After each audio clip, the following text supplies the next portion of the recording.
பேருந்து நிலையம் என்றால் கருணாநிதி பெயர். அரசு திட்டங்களுக்கெல்லாம் கருணாநிதி பெயர். நூலகங்கள் தொடங்கி பல்வேறு திட்டங்களுக்கு கருணாநிதி பெயர் வைக்கப்படுகிறது.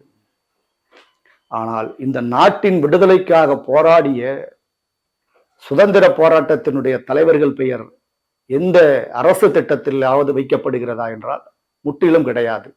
ஏன்னா ஒரு திரிபுவாத அரசியலை, ஒரு திரிபுவாதத்தை, ஒரு பொய்யான வரலாற்றை எழுத பார்க்கிறது திராவிட மாடல் அரசாங்கம். கருணாநிதி தான் தமிழகத்தில் எல்லாவற்றையும் செய்தார். அப்ப மற்றவங்க எல்லாம் சாப்பிட்டு சாப்பிட்டு படுத்து தூங்கிட்டு இருந்தாங்களா? கருணாநிதி தான் நாட்டின் விடுதலைக்காக போராடியவரா? நீங்க என்ன சொல்ல வரீங்க? கருணாநிதி தான் இந்த தமிழ்நாடு, தமிழ்நாடு தான் கருணாநிதி அப்படின்னு உங்களுக்கு பட்டா போட்டு கொடுத்துருக்கா? இது மிகவும் ஆபத்தான ஒரு அரசியல்.